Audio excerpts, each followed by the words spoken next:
Well, we talked light flowers, light bulbs, and light bugs, everyone. So I suppose it's only fair to shine some more light on another thing that glows. And we've got blue plants, blue fruit, blue swirlies, and a whole mess of other glowy stuff in between to help us do that. Glowberries and their lessers are quietly some of the best resources in this game. So, let's get off our blue butts and get dull looking for them, shall we? And yes, while it's entirely possible to find a group of these mysterious plants in muddy turfed areas outside of the ruins, there is really only one place to truly get muddy in, folks. The wilds. Pretty much every branch of the biome will be home to mysterious plants one way or another, and thus glowberries are going to be plentiful here. So there is no better place to run about for them than here. So good luck. As yes, plenty of dangers are also going to be in the way around these parts for sure. But let's get to the blue plants themselves now, shall we? Mysterious plants emit light just like light flowers. However, it will be permanent as long as you don't actually pick the fruit, as mysterious plants don't have a dormant stage. But we will be picking them here today, so enough faffing about. Each mysterious plant provides a single, lesser glowberry, and will regrow in but 4 days all year round to boot, which is great. Careful now, though. I am fairly certain that world regrowth does not translate to mysterious plants as it does to light flowers, so be very careful about fires around these things. But don't fret either, as glowberries are still renewable outside of picking them directly from their plants, but more on that later. For now, let's stick to these lesser glowberries and why they could be quite useful for us. Similar to light bulbs, even a single berry on the ground could stave off darkness, but we care more about their munchies potential, everyone, as lesser glowberries restore 12.5 hunger, 3 health, but do hit us for minus 10 sanity each. However, they have another trick up their sleeve. Light. When we eat a lesser glowberry, we gain an individual light source that will last for a full minute, which could save us in a pinch for sure. And interestingly enough, mobs like pigmen, bunnymen, splumonkeys, gobblers even, and critters adopted from the rock den can all consume glowberries and glow themselves. Not bad. Could really prove useful on occasion. But Beard, I'm playing Wickford or Warley and can't actually eat these potentially radioactive blue fruits.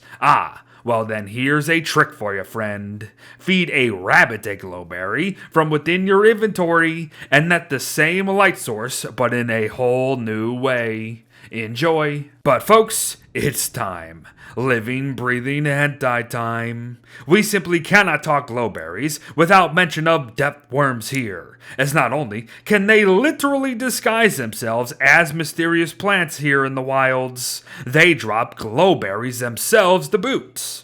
Worms go into this lure state when they aren't in combat or munching on something else around them, mind you. But also mind the way to know for a fact if a mysterious plant is real or not. For you see, if a mysterious plant is wet, it is a depth worm, folks. Guaranteed.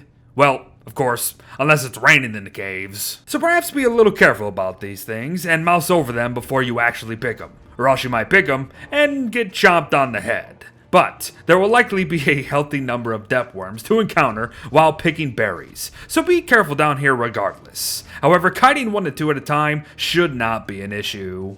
Bait out their attack, swing wildly until you can no longer damage them, run from their follow-up attack, and simply repeat. Depth worms also drop bigger glowberries, everyone, that not only restore more of the same stats as the others, as you can see, but also provide a light source that will last for 4 minutes overall. Great stuff. But what else can these bigger blue berries do for us, Beard? Well, how about going into one of the best light sources in the entire bloody game, folks? Moggles, or maybe moguls, because I say a bloody differently every dang time, require a single berry along with some other crap to craft. And if you're struggling with the mole worms, know that you literally have to play whack-a-mole to get them. So drop some bait on the ground and hit them over the head with a hammer. Good luck. But Mongols are fantastic, everyone.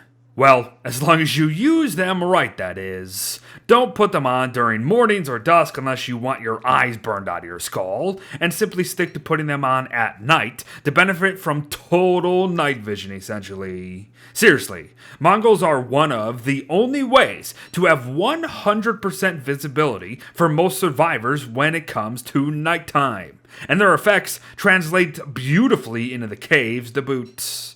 They're great for simple navigation, as you could see, or better yet, for scouting ahead for dangers in the ruins, for example. It's better to know what crap you're getting into before you actually get into it. Careful now, however, as Mongols are one of those items that fully disappear when their durability hits 0. So, don't let that happen, I suppose. Thankfully, we can refuel them ourselves, and would ya believe it, folks? Glowberries are what we use to do so. Lesser glowberries will restore but 6.25% each, while glowberries restore 33.25% instead. Make notes. But let's start wrapping up here with some fun, interesting notes themselves, like glowberry mousse here. A Warley exclusive, mind you. It will cost either 2 lesser berries, fruit, and fillers that aren't meat or twigs, or 1 big glowberry, and the same constraints, obviously. But the dish looks great, and restores 37.5 hunger, 10 sanity, 3 health, and yup, you guessed it, makes us glow, everyone. But here's the thing though, this light source now lasts for a full bloody 2 days, folks. That's good. That's real good. Eat up. And finally, the ultimate source of practically unlimited glowberries, folks. The forest variant of the reanimated skeleton here. The thing creates a constant trail of light flowers, ferns, and yes, mysterious plants. And they are all interactable and thus pickable if you're quick enough. It is very neat and highly appropriate for us here today, obviously, but it is a bit endgamey. So learn up what you can elsewhere. But there you have, everyone. A guide on lesser glowberries, bigger blueberries, berry foodies, and more. Heck, these things are probably just worth it for the Mongols alone, but start adding in moose and their farming potential in the endgame, and now we're talking. Go get to picking. Thanks for watching, folks. Well wishes to all. Blue swirlies. And I'll see ya in the next one. Bye-bye.